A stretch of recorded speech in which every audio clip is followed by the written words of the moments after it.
एक साधु और धोखेबाज ब्राह्मण की कहानी ठीक से समझ लोगे तो कभी जिंदगी में धोखा नहीं खाओगे। नमस्कार, जय श्री राधे, जय श्री कृष्णा। दोस्तों, आज की वीडियो, आज का प्रसंग बड़ा ही महत्वपूर्ण और शिक्षाप्रद है। आपसे निवेदन है, इस वीडियो को आप शुरू से लेकर अंत तक अवश्य ही देखना। कहते हैं दोस्तों, दुनिया बड़ी मतलबी हो गई है। जिंदगी में सिर्फ अपने स्वार्थ के लिए लोग प्रेम करते हैं, अन्यथा लोग धोखा ही दे देते हैं। उनका स्वार्थ, उनका मतलब हल होने के बाद में इंसान को ही धोखा दे देता है। तो दोस्तों, इस वीडियो में, इस कहानी के माध्यम से आज हम कुछ ऐसा ही बताने वाले हैं। यदि आप इसे सही ढंग से समझ लोगे तो आप अपनी जिंदगी में कभी धोखा नहीं खाओगे और बहुत कुछ सीख मिल जाएगी। कहानी शुरू करते हैं। कहते हैं कि कर बुरा तो होगा बुरा। इच्छाधारी संत और गरीब ब्राह्मण की कहानी। दोस्तों, किसी राज्य में एक राजा रहा करता था। वह बड़ा ही प्रतापी राजा था, बड़ा ही अच्छा राजा था, बड़ा ज्ञानी राजा था। दोस्तों, भविष्य में होने वाली घटनाओं के लिए, घटनाओं के प्रति बड़ा ही जागरूक रहता था। उस राजा ने अपने राज्य में घोषणा करवा दी कि यदि कोई भी व्यक्ति मेरे राज्य दरबार में आकर के किसी भी तरह की कोई भविष्यवाणी करता है और उसकी भविष्यवाणी यदि साबित होती है, सही साबित होती है, तो उसे बहुत सारा धन इनाम दिया जाएगा। दोस्तों, राजा की घोषणा को सुनकर के बड़ी दूर दूर से देश विदेश के विद्वान, पंडित, ज्योतिषी, ज्ञानी आदि की जानकारी रखने वाले लोग आते हैं। दोस्तों, राजा के दरबार में भविष्यवाणी करते, भविष्यवाणी जब सच साबित होती तो राजा उन पर प्रसन्न होकर के बहुत सारा धन और सम्मान देकर के उनको विदा करता था। दोस्तों, उसी राज्य में गरीब ब्राह्मण रहता था। वह ब्राह्मण इतना गरीब था, इतना निर्धन था कि किसी भी तरह से उसे 2 वक्त की रोटी नसीब नहीं होती थी। कभी कभी तो बेचारा 2-2 दिन, 3-3 दिन भूखा रहता था। उसके बाद में सुबह खाना मिल गया तो शाम को नहीं, शाम को मिल गया तो सुबह नहीं। दोस्तों, बेचा करके वो अपना पेट भर रहा था। लेकिन ब्राह्मण की पत्नी जो थी, उसने जब राजा की घोषणा के बारे में सुना तो एक दिन अपने पति से कहने लगी, स्वामी, मैं आपके हाथ जोड़ रही हूँ, पैरों पड़ रही हूँ। बहुत दूर दूर से लोग वहाँ राजा के यहाँ जा रहे हैं। जो राजा ने घोषणा की है कि जो भी यहाँ पर आकर के भविष्यवाणी करेगा, उसकी यदि सच साबित होती है, वो कही हुई बात, तो उसे बहुत सारा इनाम मिलेगा। तो क्यों ना अपनी किस्मत को आजमा लेते, क्योंकि आप भी तो बड़े ज्ञानी हैं। उनके दरबार में चले जाइए और हमारे राज्य के राजा ने जो इनाम रखा है, उस इनाम को आप पा करके ही रहोगे, मेरी उम्मीद है। दोस्तों, जब पत्नी ने बार बार कहा कि उन राजा के राज दरबार में चले जाओ, यदि भगवान की कृपा हुई हमारे तुम्हारे ऊपर, तो भविष्यवाणी यदि सच साबित हो गई तो राजा यदि खुश हो जाएगा तो बहुत सारा इनाम देगा और धन देगा। हमारे दुख के दिन दूर हो जाएंगे और जीने का सहारा मिल जाएगा। यह सारी गरीबी मिट जाएगी। उस ब्राह्मणी की बात को सुनकर वह जो ब्राह्मण था कहने लगा कि हे भाग्यवान, राजा के दरबार में जो भी लोग जाते हैं वह बड़े ही विद्वान होते हैं, ज्योतिष के बड़े बड़े जानकार होते हैं। मैं तो एक अनपढ़ आदमी हूँ, गरीब आदमी हूँ, मुझे किसी भी तरह का कोई ज्ञान नहीं है और तुम हमें ज्ञानी बता रही हो। बढ़ा चढ़ा करके ऐसे ही मत भेजो। मैंने पढ़ाई लिखाई भी नहीं की है, मैं राजा के दरबार में जाकर के कौन सी भविष्यवाणी करूँगा। ब्राह्मणी कहने लगी कि स्वामी, कर्म करना मनुष्य का धर्म होता है और मनुष्य के हाथ में सिर्फ कर्म ही है। उसका फल उचित मिलेगा या अनुचित मिलेगा, यह तो विधाता निर्भर करता है, विधाता के हाथों में है। दोस्तों, पत्नी समझा रही है ब्राह्मण को कि वह कैसा परिणाम देगा। परिणाम की चिंता करके पुरुषार्थ ही नहीं करोगे तो उसका फल कैसे प्राप्त होगा। इसलिए तुम एक बार राजा के दरबार में जाओ और पुरुषार्थ करो, तो उसका फल जो विधाता के हाथों में है। जो भी व्यक्ति पुरुषार्थ करता है, कर्म करता है, उसका कभी भी बुरा नहीं होता है। ब्राह्मणी की बात को सुनकर के उस गरीब ब्राह्मण को थोड़ा सा धैर्य बंधा। ब्राह्मणी के बार बार कहने पर उसकी जाने की इच्छा को जताया। अब जब वो ब्राह्मण आगे को विवश होकर के बढ़ पड़ा, राजा के दरबार में जाने के लिए ब्राह्मण अपने घर से निकल पड़ा। दोस्तों, राजा का राजमहल उस ब्राह्मण के घर से बहुत ही दूर था। चलते चलते वह ब्राह्मण काफी थक चुका था, इसलिए वह एक घने पेड़ की छाया में जाकर के बैठ करके आराम करने लगा। दोस्तों, उसी पेड़ के नीचे एक सर्प रहता था। वह सर्प वास्तव में सर्प नहीं था, वह एक इच्छाधारी साधु था और अनेक तरह के रूप बना लिया करता था। उस समय वह साधु सर्प के भेष में उस ब्राह्मण के सामने आ गया। उसने अपने सामने एक सर्प को देख करके वह ब्राह्मण डर गया और कांपने लगा। दोस्तों, वहां से भागने के लिए तैयार हुआ और जैसे ही उठकर जाने लगा तो वह सर्प मनुष्य की आवाज में कहने लगा कि हे ब्राह्मण, मुझसे डरो नहीं, मैं तुम्हें सहायता के लिए ही आया हूँ। यहाँ पर आप डरो मत। मैं जानता हूँ कि तुम बहुत ही गरीब हो, तुम राजा के दरबार में इनाम पाने के लिए जा रहे हो, लेकिन वहां जाकर के तुम क्या कहोगे, कौन सी भविष्यवाणी करोगे। वह गरीब ब्राह्मण कहने लगा, हे सर्प देवता, मैं नहीं जानता कि राजा के दरबार में जाकर के क्या कहूँगा। मैं तो केवल पत्नी की जिद के आगे बेबस होकर के घर से चला आया। मैं तो यही सोच सोच करके बड़ा परेशान हो रहा हूँ, व्याकुल हो रहा हूँ कि मेरे द्वारा कही गई बात यदि असत्य साबित हुई तो राजा मुझे मृत्यु दंड ना दे दे। सर्प ने कहा, हे ब्राह्मण, तुम चिंता मत करो, मैं तुम्हें बताता हूँ कि राजा के दरबार में पहुँच करके तुम्हें कौन सी भविष्यवाणी करनी है। सर्प ने कहा, हे ब्राह्मण, जब तुम राजा के दरबार में जाना तो वहां कहना है कि राजन, इस बार आपके राज्य में भयंकर अग्निकांड होगा और अग्निकांड के बचाव से पहले ही यदि उपाय कर लिया जाए तो राज्य में किसी प्रकार का कोई नुकसान नहीं होगा। दोस्तों, सर्प बने हुए साधु की बात को मान करके वह ब्राह्मण राजा के दरबार में पहुंचा और उस सर्प के द्वारा बताई हुई भविष्यवाणी को कर दिया। ब्राह्मण के द्वारा की गई भविष्यवाणी सुनकर के उस राज्य का राजा आग से बचाव के सारे उपाय करने लगा। जगह जगह छोटे छोटे तालाब खुदवा दिए, कुआं खुदवाया और उसमें पानी भरवा दिया। आदमियों को तैनात कर दिया कि कुछ दिन के बाद जब भयंकर अग्निकांड हुआ तो राजा के द्वारा किए गए सारे प्रबंध के कारण उस अग्निकांड से उस राज्य में किसी भी तरह का कोई नुकसान नहीं हुआ। दोस्तों, कोई भी क्षतिग्रस्त नहीं हुई। राजा उस ब्राह्मण की भविष्यवाणी से बहुत प्रसन्न हुआ और ब्राह्मण को बुला करके उसके बहुत सारा धन दिया और उसका पूजा पाठ कर सम्मान किया।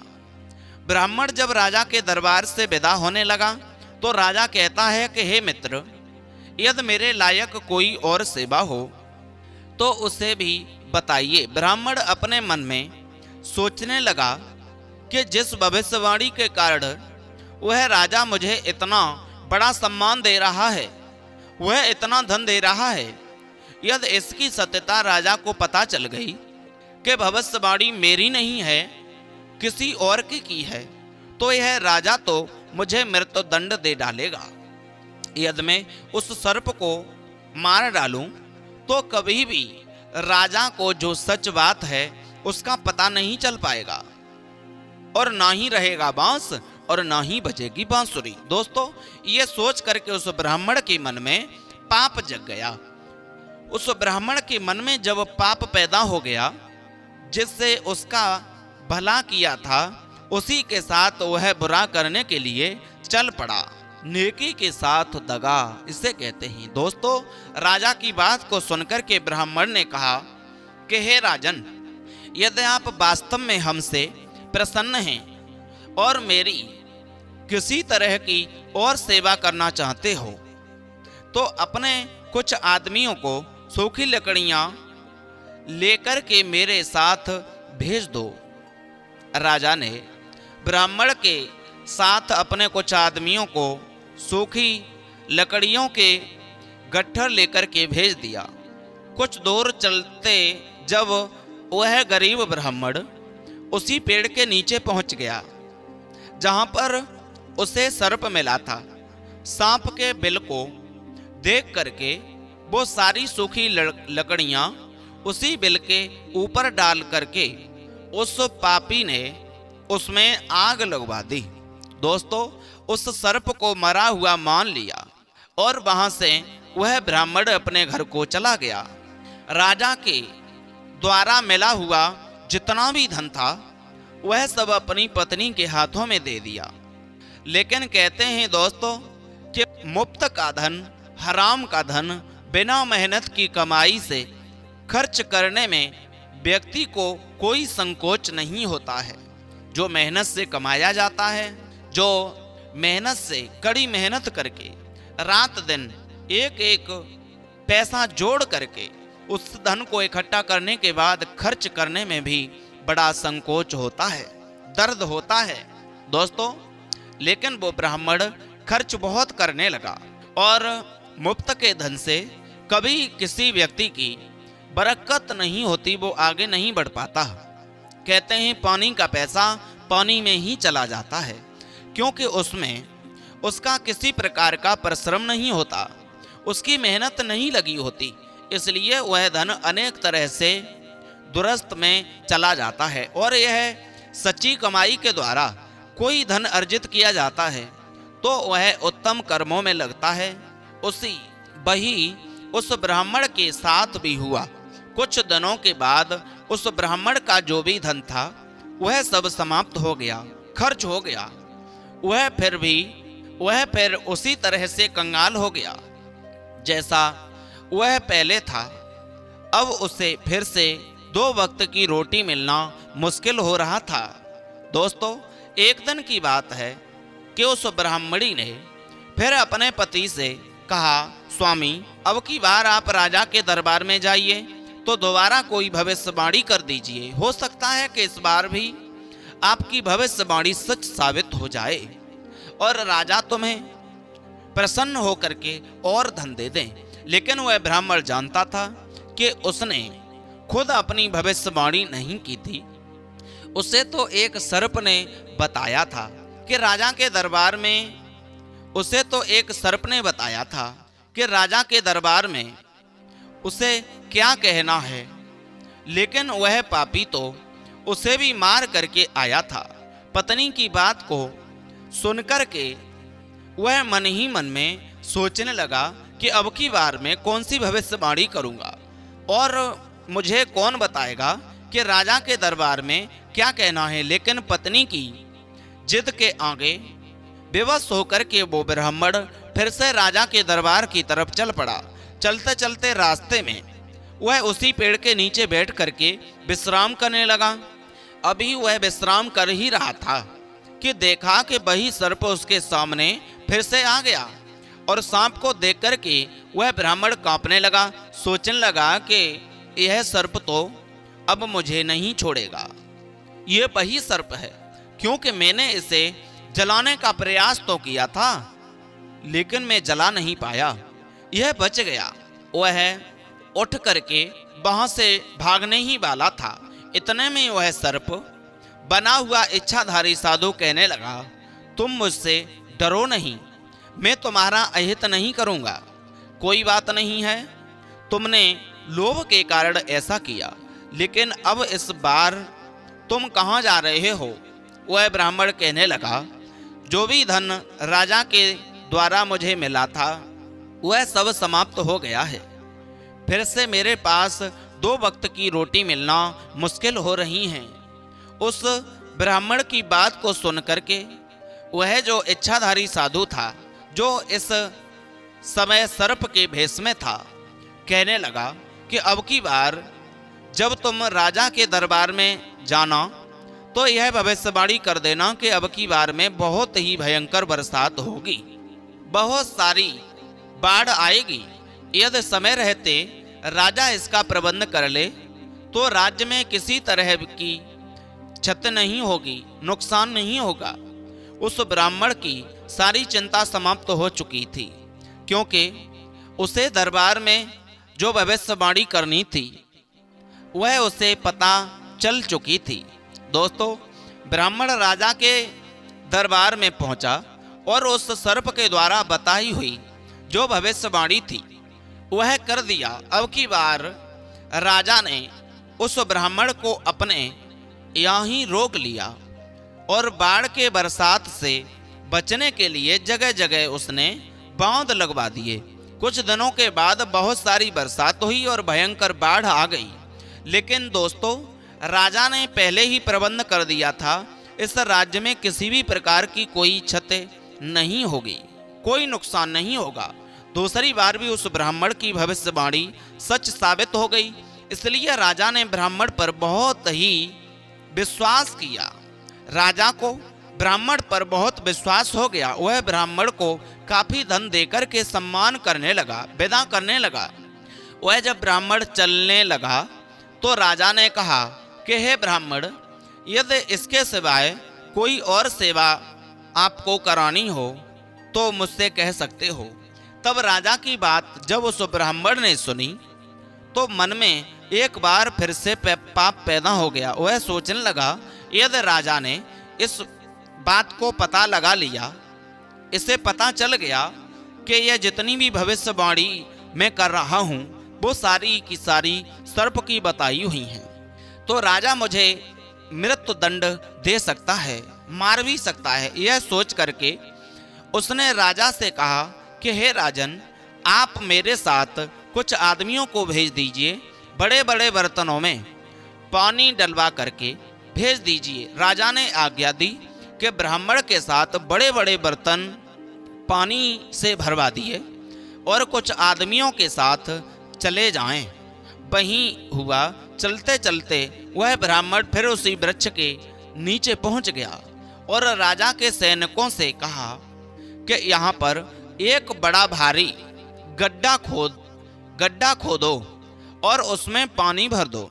उसके साथ आए हुए जो आदमी थे, जो राजा के द्वारा भेजे गए थे, उन्होंने एक बड़ा सा गड्ढा खोदा और उसमें पानी भर दिया। वह ब्राह्मण सोचने लगा कि अब की बार तो पक्का इस पानी के कारण वह सर्प मर गया होगा। लेकिन वह तो इच्छाधारी साधु था, वह रूप बना करके कहीं दूसरी जगह निकल गया। यही सोच करके वह फिर अपने घर पहुंच गया और आराम से रहने लगा। दोस्तों, पाप की कमाई बहुत ज़्यादा दिन तक नहीं चलती, जो कि मैंने अभी थोड़ी देर पहले बताया। किसी के साथ बुरा करके जो भी धन एकत्रित किया जाता है वह धन अधिक दिनों तक सुख नहीं दे सकता, वह वहीं खर्च हो जाता है। और यही ब्राह्मण के साथ भी हुआ।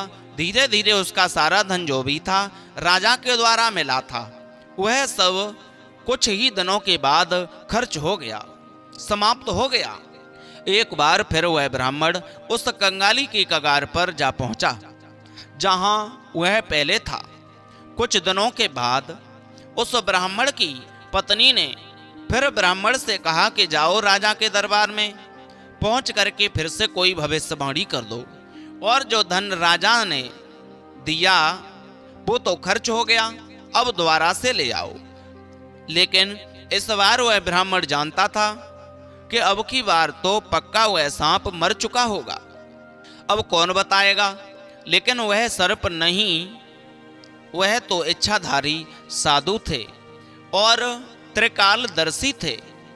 इच्छाधारी साधु सोचने लगा कि यह कितना कुटिल ब्राह्मण है और कितना दुष्ट है।